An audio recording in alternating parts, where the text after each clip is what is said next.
አካሉን ለ42 ቆራርጠው የገደሉት አስደናቂ የክርስቶስ ሰማዕት እንኳን አደረሳችሁ።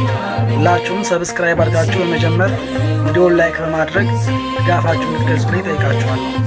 ህዳር 27 በዚች ቀን በአሁኗ ኢራን በድሮዋ ፋርስ ምድር በአራተኛው መቶ ክፍለ ዘመን ተወልዶ ያደገ ክርስቲያን ሲሆን ከወቅቱ የፋርስ ንጉሥ ስክራድስ ጋር በጣም ይዋደዱ ስለነበረ የቤተ መንግሥት ሹም አድርጎ ያስቀመጠው ስልጣኑ የፈጠረለት ምቾትም የጸሎትና የጾም ሕይወቱን እያቀዘቀዘው መጥቶ በሂደት ክርስትናውን በሙሉ ክዶ ንጉሡ ላቆመው ፀሐይ እያሰገደው።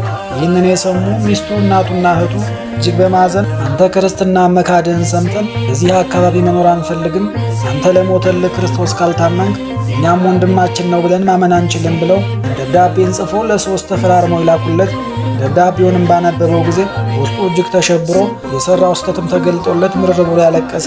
በመሸ ጊዜም ድሮ ይጸልይበት በነበረ ቦታ ላይ ተንበርክኮ ጌታ ሆይ ከሥጋ ዘመዶች መለየት እንዲህ ካስሸበረኝ ከአንተ ፍቅርና መንግሥት መለየት ምን ይጨንቅ?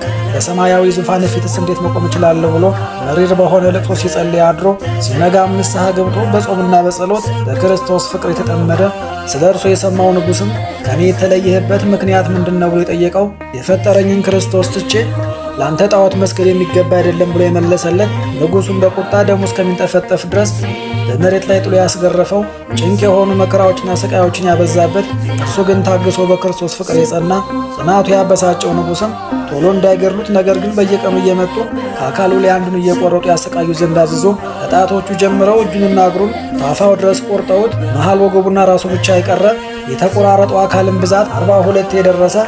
ይህ ሁሉ ሲደርስበት ግን እግዚአብሔርን እያመሰገነ አቤቱ የወይን ግንድ ሆይ እኔን ቅርንጫፍ አድርገኝ እያለ ይጸልይ ነበረ።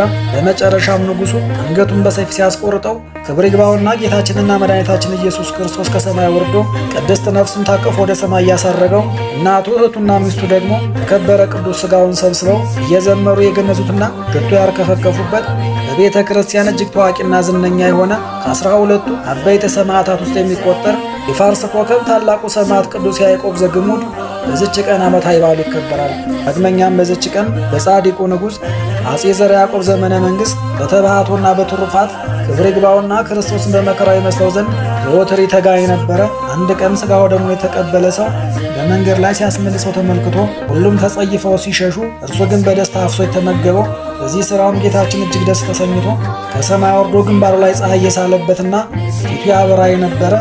በሌላ ቀን ደግሞ እንግዳ ለማስተናገድ ተብሎ ሊታረድ የነበረ አንድ ዶሮ ጻድቁ ስም ተማጽኗቸው ሳያርዱት የቀሩ በአፋር በረሃ ለ14 ዓመታት በአንድ ባት ውስጥ ደግሞ ለ41 ዓመት ያክል ኖረው ለተወለዱ በ71 ዓመታቸው በዚች ቀን በክብር ያረፉ ጻድቁ አባታችን አቡነ ተክለ ሐዋርያት በዚች ቀን ዓመታዊ በዓላቸው ይከበራል። ዳግመኛም በዚች ቀን ቁጥሩ ከ72ቱ አርድእት ውስጥ የሆነ አንደበቱ ጣፋጭ በመሆኑ ጡመ ቃል እየተባለ የሚጠራ በዘመነ ሐዋርያት በሁሉም ያነሰ ልጅ ነበርና ለአባቶች በመታዘዝ የኖረ ከጌታችን ዕርገት በኋላም መንፈስ ቅዱስን ተቀብሎ ቅዱስ እንድርያስ ሐዋርያ ጋር ለስብከተ ወንጌል ወደ ሀገረ ልዳ የተላከ ሲያነብና ሲያስተምርም ሰው ሁሉ በተመስጦ ይሰማው የነበረ። ሊገድሉት የመጡ ወታደሮችና ወፎችና እርግቦች ሳይቀር በተደሞ ያዳምጡትና ያነጋግሩት የነበረ።